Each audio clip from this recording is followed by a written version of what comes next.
Et salut les trucs, j'espère que vous allez bien. Aujourd'hui, on se retrouve pour parler un petit peu, du clicker.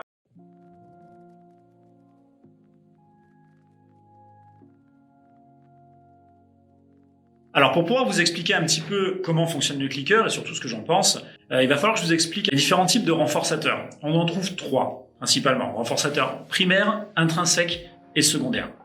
Pour ce qui est des renforçateurs primaires, concrètement, on parle de ce qui est besoin naturel vital. Pour le chien, c'est quasi exclusivement la nourriture.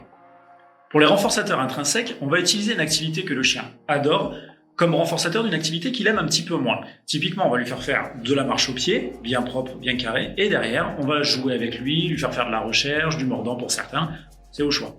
Les renforçateurs secondaires sont en fait des stimuli qui ont acquis un pouvoir renforçant à l'utilisation notamment de renforçateurs primaires pour pouvoir indiquer que l'on valide un comportement. Typiquement, le clicker, tu as fait quelque chose de bien, clique, tu vas avoir à manger. Et c'est là qu'arrive le clicker. Lui, il est là pour valider à un instant T un comportement qui me convient de la part du chien et qui va remplacer en fait ma voix pour lui dire c'est bien, oui, continue, ce genre de validation. Alors à savoir que ça ne fonctionne qu'avec une mise en condition pavlovienne du chien qui va simplement consister à ce qu'on appelle charger le chien. C'est-à-dire je vais faire un clic, une friandise, un clic, une friandise, le répéter plusieurs dizaines de fois jusqu'à ce que le chien comprenne par lui-même qu'à chaque fois qu'il va entendre un clic, il va pouvoir avoir sa friandise. Mais alors s'il est possible d'utiliser la voix comme renforçateur secondaire, pourquoi utiliser un clicker ? Eh bien c'est justement là que cet outil-là me dérange. Dans un monde où la qualité de la relation chien-homme est la clé de la réussite, je trouve qu'il est particulièrement dommage de se priver d'avoir une communication réelle au détriment d'un simple bruit, quel qu'il soit. C'est un petit peu comme penser que finalement les SMS ont amélioré la communication entre les êtres humains. Et alors pourtant, on peut voir des centaines de sites internet, de pages Facebook, d'articles, de YouTube, de tout ce que vous voulez, qui vantent les mérites de cet outil magique. Que les particuliers aient voulu essayer, ça ne me pose absolument aucun problème. Je peux même tout à fait le comprendre, puisqu'on leur dit qu'il suffit de me faire quelques clics pour que le chien soit parfait en quelques jours. Personnellement, si j'étais pas du métier, j'aurais été le premier à tomber dans le panneau.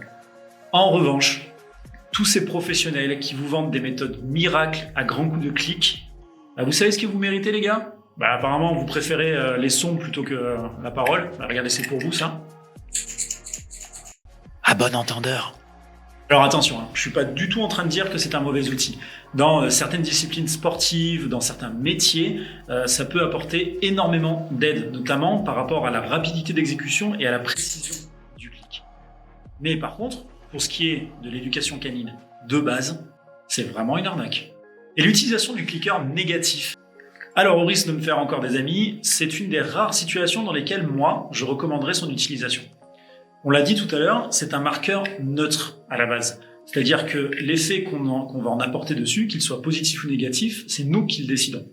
Dans le cadre d'une rééducation canine, et lorsque le maître présente des difficultés à gérer ses émotions, l'emploi d'un marqueur neutre à la base, et du coup renforcé avec un stimuli relativement désagréable, typiquement un vaporisateur d'eau ou un pet corrector, va nous permettre de limiter, en cas par exemple d'agression sur un congénère, les éclats de voix, les cris ou les gestes parasites du maître qui est en train de paniquer. On va neutraliser tout ça à l'aide du clicker et on va pouvoir retrouver une situation plus calme et donc plus facilement gérable. Alors attention, je préfère très largement travailler sur les émotions du maître et l'aider à gérer ses émotions. Par contre, parfois, nécessité fait loi et pour l'aider justement à mieux gérer les situations et à mieux se gérer, lui montrer que son chien, avec l'aide d'un outil, peut lui aussi apprendre à se maîtriser, ça va énormément l'aider. Par contre, ça, c'est quelque chose à faire encadré par un professionnel et potentiellement en dernier recours.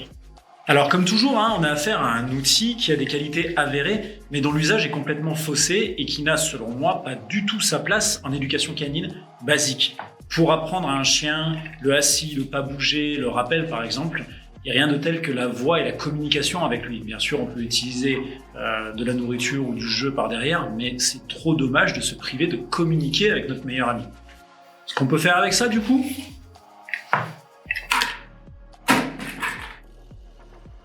c'est tout pour aujourd'hui les amis. N'hésitez pas à en parler avec votre éducateur canin ou avec moi-même bien sûr, parce que le clicker peut quand même apporter des choses très intéressantes, notamment pour ce qui est du shaping. Et ça, on en parlera dans une prochaine vidéo. En attendant, n'hésitez pas à nous soutenir avec les petits pouces en l'air, vous commencez à connaître, le petit abonnez-vous, je sais jamais de quel côté il est. On se retrouve très bientôt, nous, pour la suite. En attendant, prenez soin de vous et de vos loulous. Ciao!